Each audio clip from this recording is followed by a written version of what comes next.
Domo malo ogolo chik ne osiptal Mamata Hospital mondo chiw ringre miyo moro ne anyuola mare. Bang' tero osiptalno gengo ne ringre no nikech gowi mar $3.3. Kaka jafwambo marwa Elizabeth Ajode miyo waler en ng'eto makoro chalo siem ne osiptende ma osebedo ka gengo ne ringre ji ma otho nikech gope.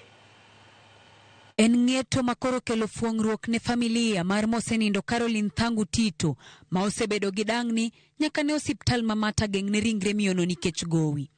Bura mar kwedo timno ne ochwal ne doho gi nyithind miyono ma otelnegi gi Moses Mutua mane oywak ni nyaka ne min gi tho tarik 2 dwe mar 8 higani otuon gi kaw ringre nikech omenda mamedo kunore ka ochakore kinde thieth nyaka mag kano ringre mochari. Rawerego magin jopuonjre ne oywak ne doho ni gionge kod nyalo bang' ka wuon-gi bende yande osenindo masani gin kiye.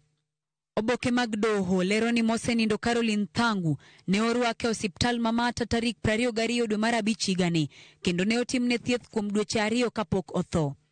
Bang' chunye chot, osiptal ne omiyo anyuola mare gowi mar $3.3 kendo ne gisundo ni nyaka chulo omenda no duto kapok gichiw ne familia ringre Caroline.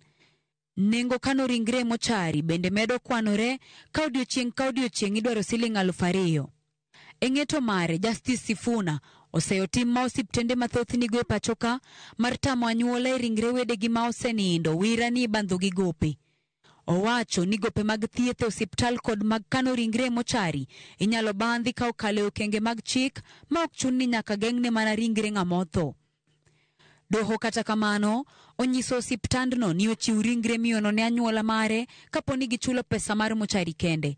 Gowi modong' onyis tend osiptandno mondo olundache ka okalo yore ma chik opuodho. Elizabeth Ajode, Ramogi TV. Dakika 18 bang' saa 1 midhiambo chenro en rameny piny erokamano ahinya kuom medo keto Ramogi TV. Joseph Oyo japuonj din mar kanisa Kopere Nyandiwa Parish wacho nomor ahinya gi ripode mar Ramogi miyo oganda okonya Nyasaye mondo ogwedhie Ramogi kuom dhi mbele kendo wacho ni walemne piny Kenya masiche mag apaya wacho ni osebedo mathoth ahinya kendo en kwayo mare ni kadeber to ne kaka itimo. Beano mwalimu Faith Mzomo wacho ni entiere kodwa Launded Clear wacho kanyo ni derepe orangie kaka ginyalo riembo e yo mabende rito ngima oganda. Wacho ni ji ondikre okawo ombulu wacho kanyo ni mbele pek. Aya Okinyo Chogo ntiere kodwa ka ntiere gwengego mag Kibos bende aneno kanyo ka Simon Ongwe wacho ni en bende wechegi chopo ne eyo makar. Alit Samuel wacho ni leta ahinya wechego matimore mago mag masira nyakorom Gajwang kaeto bende aneno kanyo ote mano mar Samuel Achenje wacho ni ok ber kanyo la malo ya dek dhi safar kod nyamburko achiel mondo ogeng' lal makamano. Otiyo mos ahinya ne familia no wacho ni en wach mabende sani koro kelo luoro ne oganda. Nyakorom Gajwang wayo matin nikech aneno kabinde